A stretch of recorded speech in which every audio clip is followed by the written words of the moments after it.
Broadcasting from the business capital of the world, this is the Podcast Business News Network. Welcome back to the show. We are excited to have back today our guest here, Dave Miller, the CEO of Pursuit Institute, as a coach, as a consultant. Him and his wife are helping so many all over the world with their coaching. Again, Pursuit Institute, cc.com. Also, keep in mind, more of their leadership and safety. They're helping to end internet child exploitation through education. We have Dave with us today. Dave, please introduce yourself because Pursuit Pathways, I know we're going to focus a little more on this today, right? Yeah. Yeah. So we started, Dylan and I started with Pursuit Institute, developing a whole coaching institute. Dylan is a life success leadership coach. That is her specialty. And I've always worked with her on the business development side of things. But my background specifically prior to doing this was in law enforcement, spent almost 15 years doing that. And as I was working alongside Dylan and seeing the impact that she was having on people, I knew that I wanted to expand, kind of continue doing my own thing. When I had left law enforcement, I knew that I wanted to continue in a realm of protection and safety. And that's what caused me. I took Pursuit Institute and expanded it into Pursuit Pathways, which is more educational based. Like we have a learning management system that we offer to corporations and organizations for more traditional e-learning. We have a family platform, which is delivered through a mobile app. So families continue the education and learning. And the focus that I focus on with this is education for parents and youth around internet child exploitation, all forms of exploitation, because adults are just susceptible to many forms of it. And then focusing as well on creating awareness around human trafficking. Well, thank you for sharing that. I know we're going to dive into that, but I also want to just point out that you have decades of experience in the law enforcement business with owning, operating businesses. Could you just share a little bit about your background? I appreciate that. Yeah. Yeah. So my business background began when I was about 19 years old. Owned my first health club at that time, and I owned it for about 21 years after that. Went through multiple expansions, different things with that. And then I've been involved in other startups with health clubs, being a partner in them. So that's always been my business background. It's from a wellness perspective. I spent 15 years working as a police officer. While I was doing that, spent many years working in tactical operations and then moving into more street crime investigations, human trafficking. And when I made the decision to leave that, with Dylan and everything she was doing, because she had been developing for many years this personal development institute. So I took a lot of my business background, knowledge, whether it was around systems creation, sales, service, whatever it may be, and kind of helped her build the infrastructure for a long-term kind of sustainable business model. And then I utilize those same things to help build what it is that I'm doing now. Well, thank you for that. I appreciate it. And just tell us the website before we continue. Yeah, so for mine, it's pursuitpathways.com. And that gives an overview there, basically of everything it is that we focus on and do. And then with Dylan's, it's Pursuit Institute, pursuitinstitutecc.com, or she has her own website as well, dylynmiller.com. All right, so I know we're going to focus on this mission of ending human child suffering in the digital world.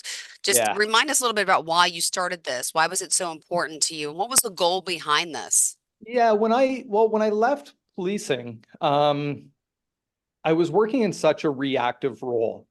As much as you can try to be proactive, you're so busy and you're continuously working in this reactive role, and sometimes without any successful outcome, and it can be frustrating.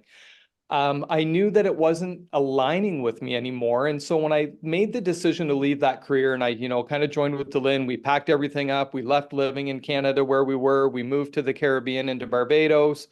I had a lot of people that I used to work with. They're questioning me. They're like, Dave, I don't understand how you're doing what you're doing. Like, how did you leave this job that's got the safety net of, the pension, the security, the job, the benefits, all these things. And so I sat out one day, I'm like, anybody can absolutely do this, right? If you have a desire to do things, right? But we get so stuck in doing what society says, this is the norm. Don't break away from the norm. Go and stick with the norm and do what what you're doing, right? Go to work for 30 years, get a pension, retire safely, and have the safety net. And that always never resonated with me either, right? And I really tapped into what Delin was doing with the mindset side of things, right? Really creating that self-belief, really creating a vision, a purpose, why we're doing what we're doing, and really aligning myself with one. And when I was doing that, I really landed on the fact that I knew as a police officer, one thing I was always tied to was helping families, helping children. Um, and it was in such a limited role sometimes because it was like you come in, you put on the Band-Aid, you fix a solution, and then you're off to the next thing. And you could never really see that long-term impact that you could have on people. So one day I sat down like pen and paper. I'm like, okay, what are all the roles? Because I was like, initially I was like, I want to help other police officers or other emergency responders take their skill sets and turn it into a business.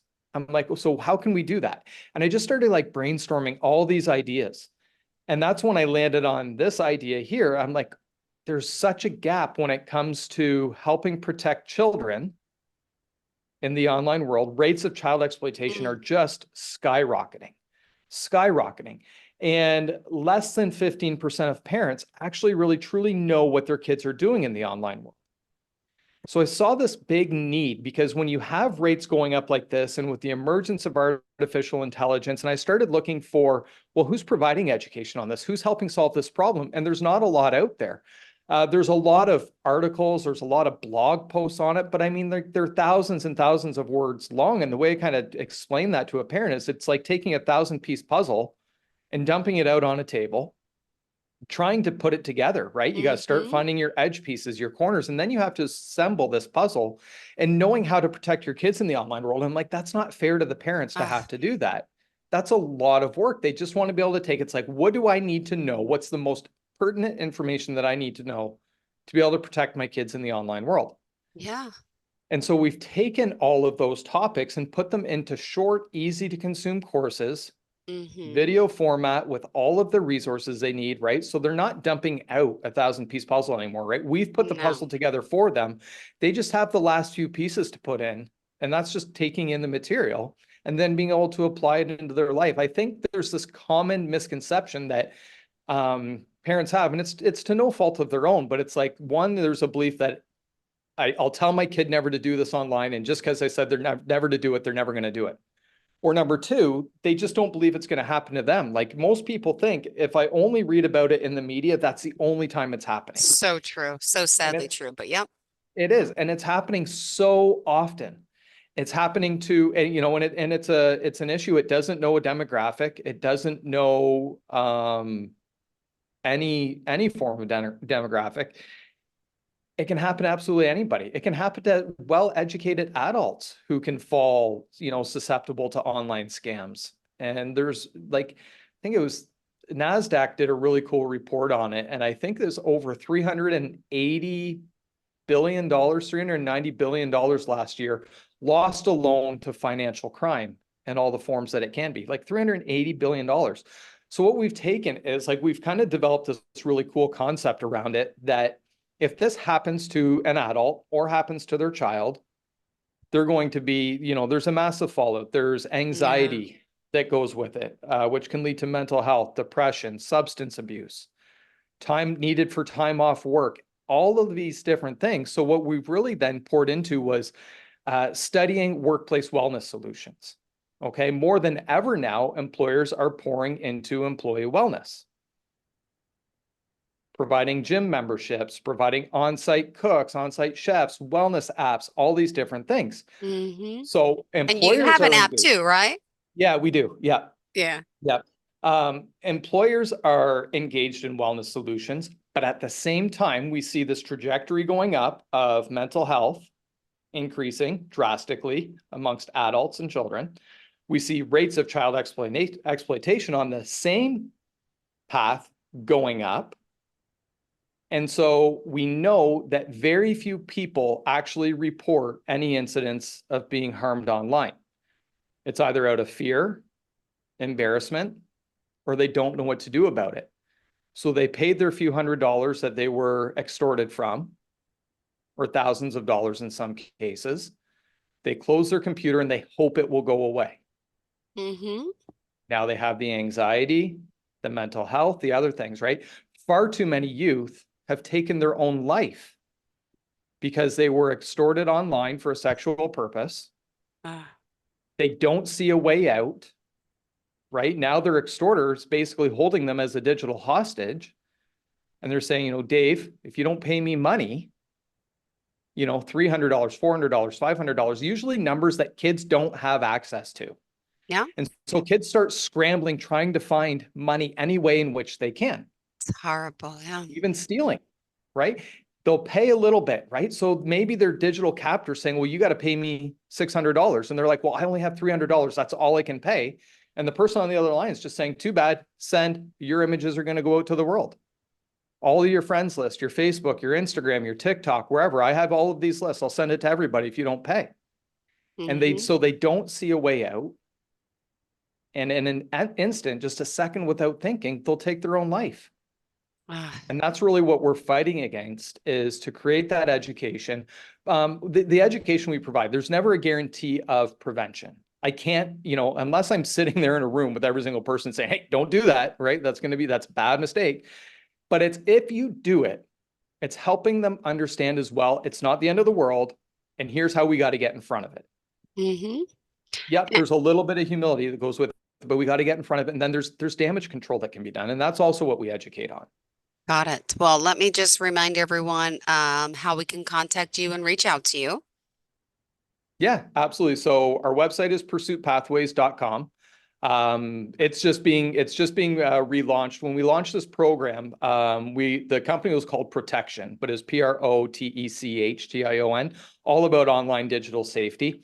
And when we put together the whole Pursuit Pathways, the learning management system, we really tapped into the online safety as well as the personal safety side of things. So with all of the learning that we're providing, because we're trying to provide organizations and corporations just such massive value in what they can provide to their employees when it comes to safety. So we have courses on situational awareness training, emergency response and preparedness, de-escalation techniques, threat recognition for different Wow. sectors, active shooter. So we've put together this really robust plan. And then when an organization comes into us, so I'll give an example, like if you're a healthcare organization, like healthcare organizations are at one of the highest rates of workplace violence. And if you're an educational institution, the threats are different there. So rather than just provide a healthcare organization and an educational institution the same situational awareness training or the same threat recognition training, we will customize it based on their needs. We go through a discovery phase with them. Say, okay, Jill, here's our general course offering that covers all the main topics. But now for your company, your organization, what are your greatest concerns? What are the biggest threats that you're exposed to? And we kind of go through this discovery phase, because then we take the training and we customize it to their needs. So it relates better to the employee. Mm-hmm. We make it easy to consume and build on this, the philosophy that we have of safety as a habit. Now, let me ask you this. I mean, you're working with, can I just specifically ask, like, what types of, corporations and businesses? Is it, healthcare? Is it automotive? I mean, or you're looking to expand to everyone, I'm assuming, to help with, Well, with leadership education. yeah, so our biggest goal is to, first of all, work with organizations who already understand the value of employee Okay. wellness. So they're already actively engaged in employee Okay. wellness initiatives. If they're not, and they say, hey, we see a need for what it is that you're Yeah. doing, absolutely, we're there for anybody. But it's number one, working with organizations who are already actively invested in their employees, and they're looking for a new way in which they can re-engage their employees. See, we see when we deliver this education, there's a multiple Mm-hmm. benefit to the employer. One, we know employee engagement levels and employee satisfaction levels are decreasing. And employees this day will jump ship from one company to another if another company is providing a better benefit package or a little bit more money. Like there's not as much loyalty anymore to working with one organization. So organizations are continuously looking for ways in which they can improve their employees' experience as a Got working for it. that company. And then also child protection agencies, foster care as well, right? Yeah, absolutely. All of those. So every single agency or organization we work with has a little bit of a unique, different approach that we take to it. They all have unique, different needs. Tonight, for example, I'm doing a full presentation for a foster organization. Hundreds of families, they come, we immerse them in online digital training. It's delivered virtually. But again, it's getting them thinking, right? And we kind of take that first course that we do, and it's like, if I were to only give you one thing in 1 hour, here's the main topics and content that you need. So you can then go forward and begin to add the layers of protection for your family. Got it. Got it. That's awesome. Where is it, by the way? Is it virtual? I'm assuming Yeah, because you're yeah, in yeah. It's Barbados, by the virtual. way. Yeah, it's virtual with an organization that we're working with, providing training. We provide training for all of their employees, all of their families. Ah, and also the educational institutions, right? You're working with schools as well. Actively working to get into that market. It's Okay. definitely a little bit different. Schools are different in a sense that every single jurisdiction, every single county, they have some of their, a lot of them have their own curriculums. And there's a lot more that you have to work through, right? So what we're actively looking at doing is going, okay, if it's not direct into the educational institution, what is the way in which we can get it still into the family's hands that might Got it. belong to those educational institutions? Got it. All right. Well, this is amazing work. I mean, the two of you, I'm just so impressed. I mean, I got to know your wife a lot better than you so far, right? This is our second time meeting, but I've known Yeah. her and how passionate you are about helping so many. And just curious, how did you get into this? What sparked the interest with the internet child exploitation? Did you have any personal experience? Did you know someone? Just curious where this came from. Yeah, it was always one of those careers within policing that I always had an interest in. But I never pursued it because there's other things that I also wanted to do first, right? And when I initially thought about it, I anticipated, oh, I'm going to be here for 30 years. Yeah. And you kind of go, okay, if I were to kind of map out my career, when Yeah. I was younger, that's when I spent the time doing all the tactical stuff. Then I went into more of an investigative branch with the human trafficking and street crimes. And kind of after that, I would see maybe that would be the next thing I wanted to do. And I also, like, I have young kids myself right now. And I think that I didn't want to actively work in the child exploitation field when I had young children. Got it. That can, Yeah. I know from talking to guys who have, Hmm. or girls who have worked in those roles that's really difficult to do. So I foresaw myself maybe doing that in the future. And then I made the decision to leave uh, law enforcement. And when I kind of sat down and came up with, like, well, what are different ideas that we have all of these unique skill sets. Yeah. I've got 15 years of amazing education, amazing experience, a lot of mentors that I worked with. And it's like, well, how can I take that and put that out for good use into the world? And that's when I knew that this was the topic, right? So it began probably over a year ago with just a ton of research and a ton of, working with people who worked in this field and helping, who helped put this course material together with us. Then I took my knowledge from the human trafficking world. Then I took my knowledge from the tactical world. And that's what it's just been this loose ball of yarn that's just become really unraveled as we begin to develop everything it is that we're doing. Oh, well, thank you for sharing that. All right. We still have more time, obviously, to talk about the work that you're doing and the mission in general and, how Pursue Pathways is, up and coming with the safety, with leadership and helping really for change. And again, you mentioned the safety, the wellness transformation, the leadership, and it's, as a virtual company, I mean, you offer amazing solutions. So you do the customized program, you have the empowering safety, leadership, education, and I love that you're working with the foster homes. And is there any social media presence with Pursue Pathways? How has that been going? Yeah, so everything began kind of under my own brand, under Dave Miller with on LinkedIn and everything like that. But we now have our own Pursuit Pathways LinkedIn page. That's kind of our direct, like Okay. it's not the type of business that's really prevalent on Instagram and TikTok and Facebook, right? It's to get the information out there into the employer's hands, into those who have their own companies, their own businesses. And truth be told, and I mean, and we work around this in a very specific way, but even as recently as about 6, 7 weeks ago, the C-level executives from your major social media companies were being taken to task by the US Senate Oh, and being asked very hard questions about what they're currently doing on their platforms to okay. protect children and protect youth.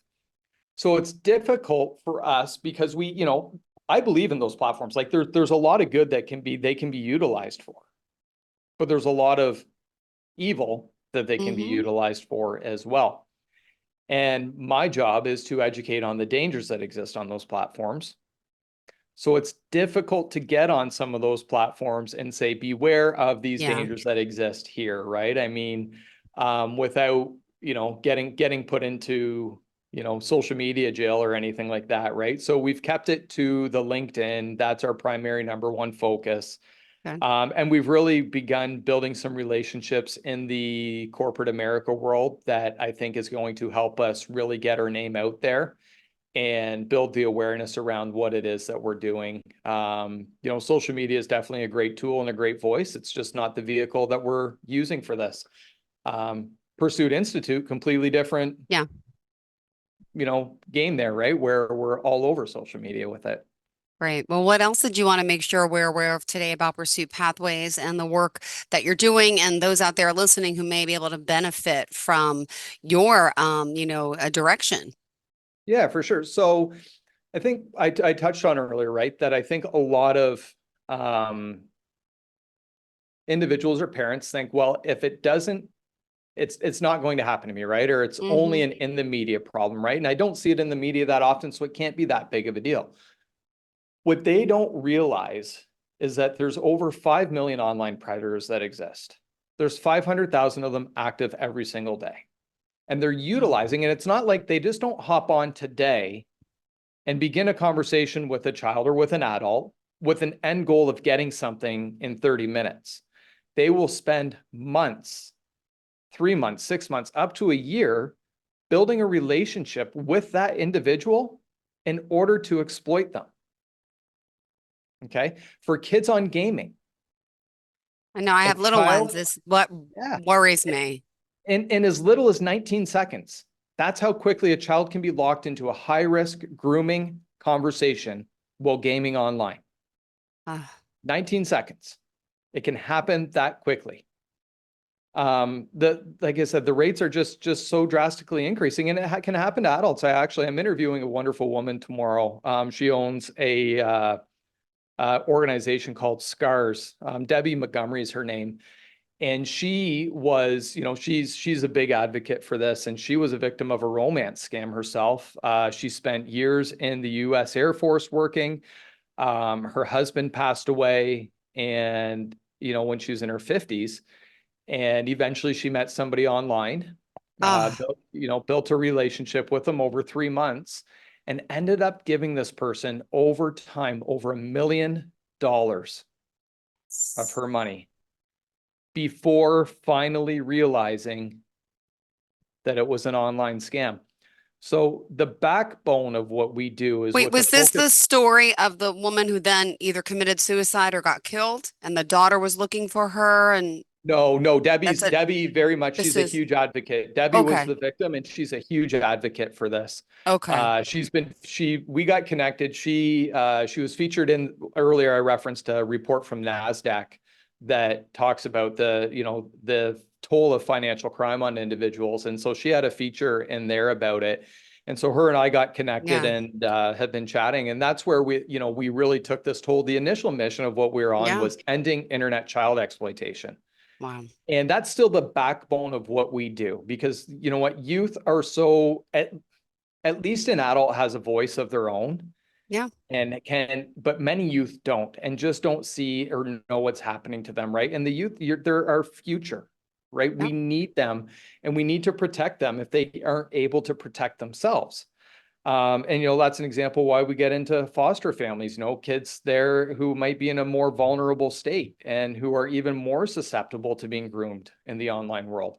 but it happens to adults just as equally. And I think Debbie told me that less than 5% of adults who are victimized online report it because they're educated. They should have known better, and they just kind of write it off and go away. Hers, though, was a massive financial toll. Like I said, over $1 million that she gave away. And so now she is like a huge advocate for helping those who have been exploited adults online. Yeah. And protecting themselves. So it's not just an issue that, it doesn't discriminate against children. It doesn't discriminate against seniors. Senior fraud scams are huge, right? It can happen to anybody. They know online predators, their tactics, whether they're going after a child or after an adult, are almost the same. They know how to build that relationship with a child. They know how to build a relationship with an adult. And if we don't do something about it today, like I tell parents, like picture a big funnel. All that online predator cares about, and especially now utilizing chat bots and algorithms and AI that can carry on conversations for them, all they care about is putting names into the top of that funnel. Yeah. And as long as over time it's continuously dripping something out the bottom and they're collecting images or videos from unsuspected victims, that's all that matters to them, right? Yeah. An online predator once that we had dealt with back in when I was a police officer had said, "We are patient. We only need to win once." No. And so we kind of take the stance now as parents, you must win every single time. You can't just win once. You have to win this every single time.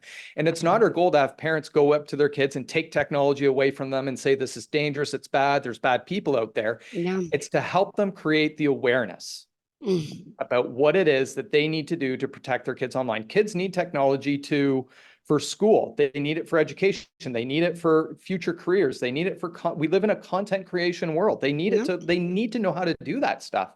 All right, So Dave, I apologize. We're out of time. We have to wrap up. I'm sorry. Good. Yeah, it's all about just making them know what to do when and if they're ever exposed to it. All right. Remind us how we can reach out to you, please. Thank you. Yeah. So pursuitpathways.com. That's where we're at. We're building that out right now. And then we always have pursuitinstitutecc.com as well. All right. Thank you so much for being here, for joining us and enlightening us on this venture. We appreciate it and looking forward to the next time we get to connect. Thanks, Jill. Are you looking for even more of the podcasts and hosts that you love? The Podcast Business News Network is proud to announce that you now have even more ways to listen live. Check out the MyTuner Radio, online radio box, and Simple Radio apps on iOS and Android, or find us online. Search for Business News Network on mytuner-radio.com, or search Podcast Business News Network on streama.com and onlineradiobox.com/US. Take your podcast on the go and don't miss a minute of the action.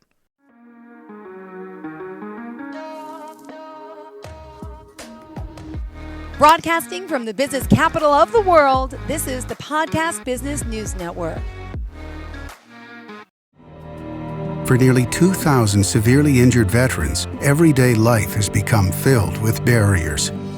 Day-to-day simple tasks can become pretty daunting. I have to carry my chair up 2 flights of steps or have somebody do it for me. What scares me the most is just the falling. When I'm struggling with my house, I think, to have that one great barrier just knocked down, it's crucial.